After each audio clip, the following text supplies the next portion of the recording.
하나님 말씀은 사무엘상 3장 1절에서 9절까지입니다.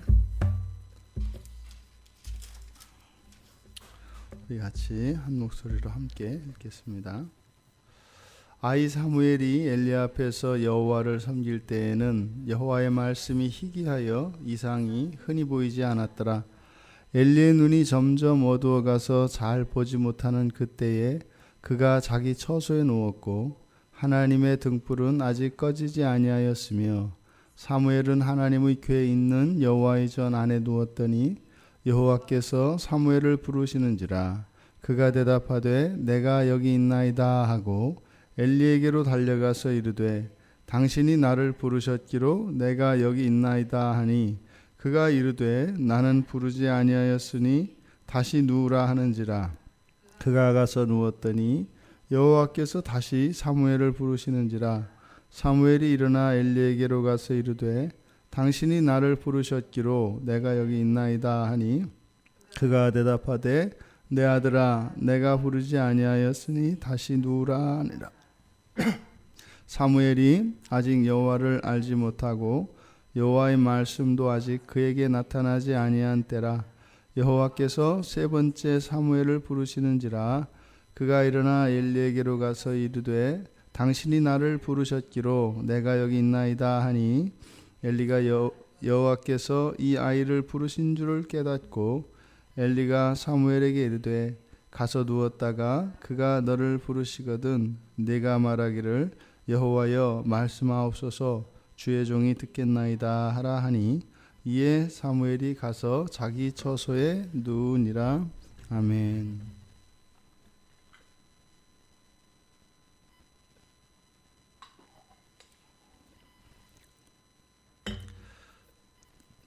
앞에서 하나님의 사람의 예언이 있었습니다. 이제 여호와께서 세우실 여호와의 마음에 합한 이제 거룩한 제사장이 세워질 것인데 그 곧바로 이제 이어서 3장에 아이 사무엘이 아직 다 자라지 않은 사무엘이 등장을 합니다. 그러니까 그 하나님의 사람의 예언이 이 사무엘을 바라보고 있다라고 하는 것을 이 사무엘이 의도적으로 이렇게 나타내고 있습니다. 그런데 아직은 사무엘이 아이입니다. 그리고 지금 이때는 여호와의 말씀이 희귀해서 이상이 보이지 않는 때였다 이렇게 얘기를 합니다. 그러니까 시대가 어둡고 영적으로 타락한 시대적 상황을 반영합니다. 게다가 엘리의 눈이 점점 어두워가서 잘 보지 못하는 그때에, 그러니까 엘리는 뭐 거의 이제 100세에 달하는 이제 100세에 가까운 나이인데 대제사장으로서 이미 노쇠하였고 게다가 눈을 거론하는 것은 눈은 성경에서도 육체의 중요한 육체의 건강의 지표를 나타내는 기관이면서 또한 우리의 마음을 겉으로 드러내는, 그래서 마음과 육체의 통로 역할을 하는 신체 기관을 눈으로 성경에서 다룹니다. 그래서 그 눈이 어두워졌다라고 하는 것은 단지 육체적인 건강이 노쇠하여진 것만을 이야기한 것이 아니라 그의 마음이 또한 흐려진 것을 말합니다. 그러니까 시대적으로도 영적으로도 그리고 제사장이 이렇게 어두워졌던 시대에, 그래서 사실 이제 그 아이 사무엘, 봄날에 추운 겨울을 지나고 새싹이 나는 그 봄 소식을 나는 새싹과 같은 존재로 사무엘을 등장시키고 있습니다. 그때 이제 3절에 보니까 하나님의 등불은 아직 꺼지지 않았다. 이게 소망입니다. 하나님의 등불은 꺼지지 않았다. 그리고 이 아이 사무엘은 하나님의 궤에 있는 여호와의 전 안에 누웠더니, 이때 여기서 여호와의 전이 여호와의 궤가 있는 그 지성소를 의미하는 것이 아니라 넓은 의미에서의 성전을 말합니다. 사무엘이 지금 성전을 봉사하고 성전을 섬기는 일을 감당하고 있었기 때문에 그 안에서 등불이 꺼지지 않도록 그걸 지켜야 됩니다. 그래서 그 안에 이들이 머물 수 있는 공간이 있었고 그것을 말합니다. 엘리의 처소는 그것과 떨어진 성전 밖에 있는 어느 방에서 아마 엘리의 처소가 있었을 것입니다. 그리고 이제 그때 성전 안에서 성전을 섬기는 일로 봉사하고 있던 사무엘에게 하나님의 말씀이 들립니다. 이 사무엘은 아이였기 때문에 아직 그런 경험이 전혀 없죠. 여호와의 음성을 들은 적이 없었고 또 여호와께서 그렇게 나타나는 일이 희귀하였다 거의 없었기 때문에 이 사무엘에게는 전혀 그럴 기회가 없었다는 것을 의미하죠. 그랬던 사무엘에게 여호와의 음성이 이제 3번 들립니다. 그러니까 그런 경험이 전혀 없었던 사무엘에게 분명히 사람의 목소리가 이제 들린 겁니다. 지금 이 경우에는 분명히 우리의 청각기관을 통해서 하나님의 음성을 들은 겁니다. 그러니까 목소리가 났으니까 그 목소리의 주인이 있을 것이고 이 성전에 있는 것은 자신을 이렇게 부를 수 있는 것은 엘리밖에 없고, 그러니까 당연히 사무엘은 의심하지 않고 엘리에게로 달려갔을 것입니다. 이것이 1번, 2번, 3번 반복되는 사이에 사무엘은 이게 뭔가 싶었을 것이고, 엘리는 1번, 2번은 사무엘이 자다 꿈을 꿨거니 그렇게 생각을 했겠죠. 그래서 그냥 돌려보냈는데 2번, 3번째 반복되었을 때 엘리가 아주 오랜 기억이겠지만 자기 자신도 이미 하나님으로부터 들었던 그 음성이 있기 때문에 그것을 깨닫게 된 거죠. 그래서 사무엘에게 충고를 해줍니다. 이제 또 그런 소리가 들리거든. 여호와여 말씀하옵소서, 주의 종이 듣겠나이다 하라. 그리고 사무엘이 자기 처소에 가서 누웠다라고 하는 이야기입니다. 오늘 본문을 통해서 우리들에게 주는 그 교훈은, 아무리 시대가 어두워져도 영적인 어두움이 짙게 드리워도 반드시 거기에는 꺼지지 않는 촛불이 있다는 것입니다. 성전에 여호와의 등불이 꺼지지 않았던 것처럼 이미 그리스도의 복음이 전파되어지고 그곳에 교회가 세워졌으면 그곳에서 빛이 소멸되는 일은 없습니다. 과거에 정말 거의 나라와 대륙 전체가 기독교였었던 유럽 대륙, 영국 이런 곳에 지금은 엄청난 종교적 타락이 있고 배교의 일들이 일어나고 있습니다만 여전히 그곳에서는 여호와의 등불이 꺼지지 않죠. 여호와의 등불은 한번 밝혀진 곳에서는 결코 꺼지지 않습니다. 그리고 그런 여호와의 등불이 꺼지지 않는 그곳에는 반드시 하나님의 말씀이 임하게 되어 있습니다. 그들을 통해서 이 땅이 온 열방에 이르기까지 우리 주 예수 그리스도의 복음이 전파되어질 때까지 그 촛불은 결코 꺼지지 않고 견디게 되어 있습니다. 겉으로 드러나는 모습들, 이런 외형적인 교회의 크기, 숫자, 그런 또 교회에 있는 교인들의 숫자, 이런 것들의 증가와 감소가 하나님의 말씀의 진보와 퇴보를 의미하는 것은 결코 아닙니다. 하나님의 말씀이 한번 말씀이 들어가게 되면은 그 영역은 이미 하나님의 나라가 임한 것이 됩니다. 사실은 그런 것은 어떤 것이에요?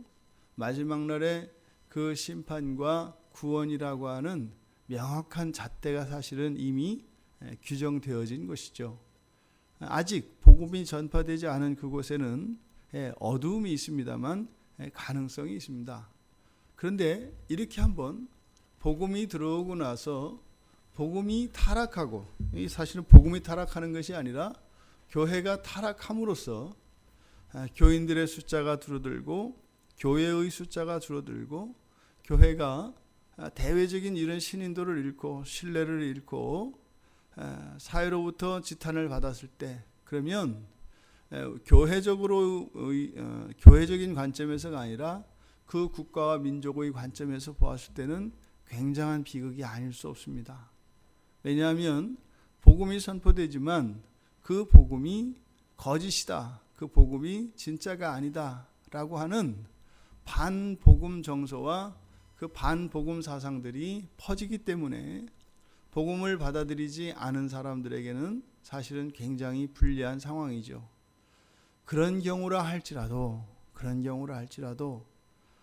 우주적인 일이 그것을 축소하면 국가적인 민족적인 일이 되고, 또 국가적인 민족적인 일이 또 축소되면 가정적인 일이 되고, 그것을 더 축소시키면 개인적인 일이 되는 것과 같이, 아무리 그런 시대적 상황이 불리하다 할지라도 또 한 개인에게 있어서는 그런 시대적인 영적인 어둠이 그리스도를 만나는데 방해가 되지는 않습니다. 이것은 무슨 말을 말씀드리는가 하면, 교회는 그 시대를 밝히는 등불이기 때문에 이 등불을 끄지 않아야 합니다. 그 등불이 꺼지면 복음을 받아들이는데 굉장히 불리한 환경을 만들어내기 때문입니다. 그래서 교회와 성도는 우리 안에 있는 그 등불이 꺼지지 않도록 우리의 신앙을 더욱 순결히 하여 이 세상을 비추도록 노력해야 합니다. 또 반대편에서는 예를 들어 복음을 들어 아직 받아들이지 못한 불신자들의 경우에는 설사 교회와 성도들이 타락하고 그렇게 영적인 상황이 매우 좋지 않다 하더라도 그들을 구원하시는 여호와의 손길은 전혀 방해받지 않는다고 하는 것입니다. 우리는 그래서 이 이중적인 면에서 양쪽에서 다 고려해야 됩니다. 우리는 이미 먼저 예수 그리스도를 믿고 우리의 마음에 다 등불을 켠 자들입니다. 이 어두운 때에 우리들의 마음의 등불이 꺼지지 않도록 지금 어린아이 사무엘에 의해서 이 등불이 지켜지고 있는 이런 상황이 와서는 안 됩니다. 어쩌면 많은 교회들의 전철을 보면 한 세대에 어느 한 세대 이렇게 전환 시점이 있습니다. 그 어둠의 불이 신앙의 불이 꺼지는 것은 가정 안에서 세대에서 세대로의 신앙의 전수입니다. 우리들이 정말 자녀들에게 우리들의 신앙을 전수하는 것, 이것이 얼마나 어려운 일인지 모르겠습니다. 저희 또한 우리 아이들에게 정말 그 온전한 신앙을 전수되기를 바라고, 또 그것을 그렇게 하기 위해서 마음을 쓰고 애쓰고 있습니다. 근데 아직도 보아서는 어린아이들 같고 신앙으로 이제 한신이 이제 숨을 쉬고 있는 것 같은 이런 일들이, 우리들이 다른 어떤 일보다 그래서 우리의 자녀들에게 신앙을 물려주는 이 일에 정말 마음을 쏟고 특별한 정성을 기울여야 합니다. 이것은 그냥 단지 부모로서 자식에 대한 그런 의무와 책임을 다하는 것일 뿐만 아니라 시대적인 의무이고 또 민족과 국가적인 의무이라고 하는 사실을 기억해야 할 것입니다. 신앙의 전수는 기독교 진리 전체를 가르치는 것, 이런 것이 아니겠죠. 가정에서 할 수 있는 일이 있고 교회에서 할 수 있는 일이 있습니다. 가장 기본적인 도리들, 그리고 기본적인 생활 습관들, 이런 것들을 통해서 우리 기독교가 우리 자녀들에게 전수되어지고, 그리고 교회에서는 이 세대를 위한 특별한 그런 노력과 마음 기울임이 있어야 할 것입니다.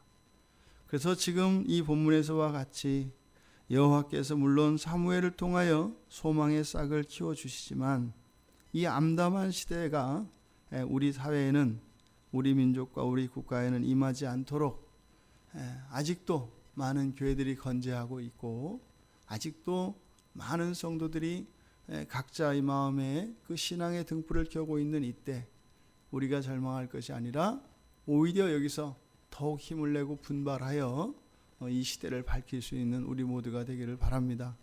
오늘 하루 우리의 삶이 그런 것이죠. 이 시대의 어둠을 밝히기 위해서 우리에게 주어진 그 생활 공간에서 우리의 하루의 삶을 보내는 것이죠. 이 한날 하나님과 상관이 없는 일들 하나 없고 온전히 하나님 안에서 그렇게 살아가는 이 한날이 되기를 주님의 이름으로 축원합니다. 하나님, 이제 제사장의 직분이 엘리에게서 사무엘로 넘어가고 있습니다. 이제 엘리의 눈은 어두워져 가고 이제 나이 많아 그의 직분을 감당할 수 없게 되었고, 이제 비록 어린아이이지만 이제 사무엘이 하나님의 말씀을 듣고 있었습니다. 비록 저희들이 어린아이와 같고 아직 하나님을 온전히 알지 못할지라도 하나님, 이 교회와 우리 성도들에게 은혜를 내려주셔서 어둠의 때에 빛을 밝히는 사무엘과 같은 하나님의 사람들로 하나님의 교회로 쓰임받게 하여 주시옵소서. 이 한날 또한 저희들의 삶이 그렇게 되기를 원합니다. 저희들의 작은 몸부림이 이 시대를 밝혀 그리스도께로 더 많은 사람들이 돌아와 저희들이 누리는 이 구원의 영광을 함께 누릴 수 있도록, 또한 이 세상이 교회에 대하여 소망을 회복할 수 있도록 저희들을 사용하여 주시옵소서. 예수님의 이름으로 기도드리옵나이다. 아멘.